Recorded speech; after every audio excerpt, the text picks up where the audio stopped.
These 3 ingredient cookies are rich and buttery and very easy to make.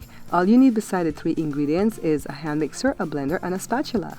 Welcome to the Bare Pantry Show. If you're looking for authentic Belizean recipes, then you're in the right place. My name is Barbara and this is Cooking Made Simple. You're going to need 1 cup of butter, half a cup of sugar, and 2 1/4 cup of all-purpose flour. And I'm sifting it today because the flour seems type of heavy this time around. So now let's take care of the sugar. This is why we need the blender, because we need castor sugar and I don't have any on hand. So we're going to make castor sugar by blending, all right? So the sugar is going to come fine, but it's not going to be as powdery fine as powdered sugar or confectioner sugar. So let me go ahead and add the butter to the sugar and give this a blend. It's easier to do it with the hand mixer, all right? Now it's time to add the flour a little bit at a time. Let me go ahead and mix this in first with the spatula before I put the hand mixer, because if I don't, the flour is going to fly everywhere. Go ahead and screenshot this, guys. These are the ingredients that we're using today. Let's get back to adding the flour. Mix it well and scrape down the sides with the spatula. And then add some more flour in.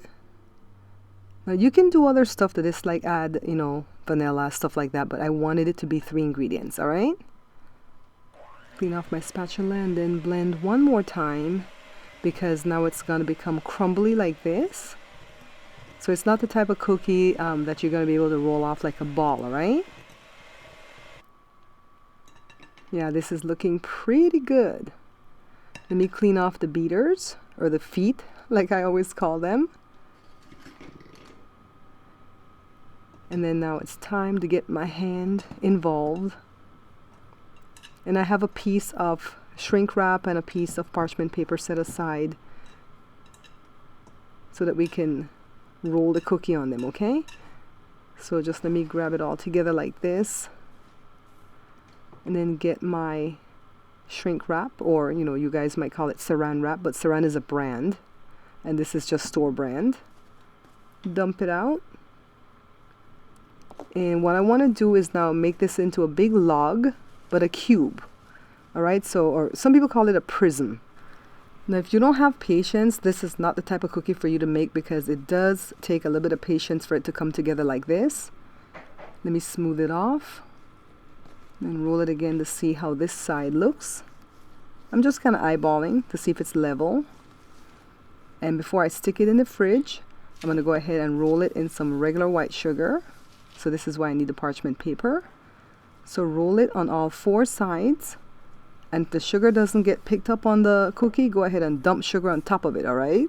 Like this. So now let me transfer carefully onto my shrink wrap. Go ahead and wrap it up.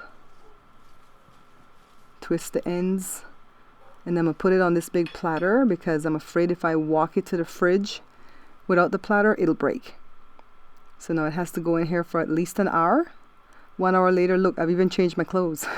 I went to the gym and came back, guys. Unwrap it.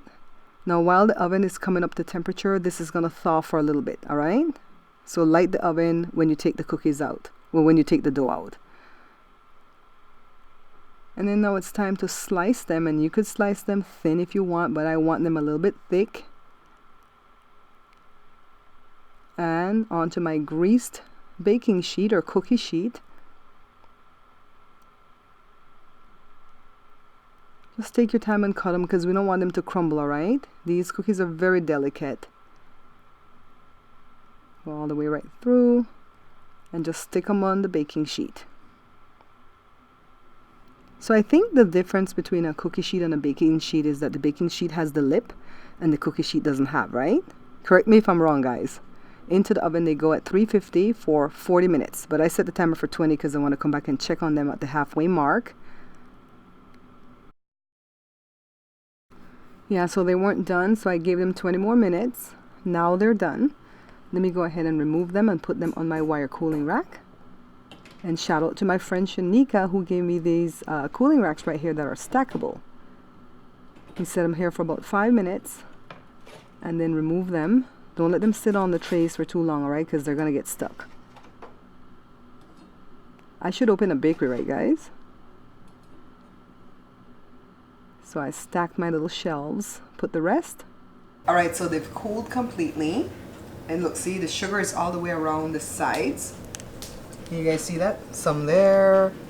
And we turn it to the camera here. So you can also sprinkle some sugar on the top before you bake it, but I didn't want to do all of that. Let's not overkill it, guys. Oh, I have my mom's cookie jar here. So let's taste it.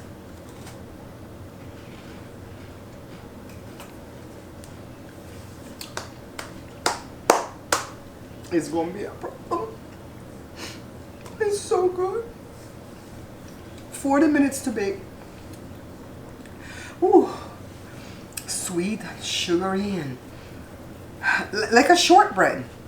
These are good, guys. I did this before years ago at YouTube, but I forgot how good these were. Let's see if there's anything in the cookie jar.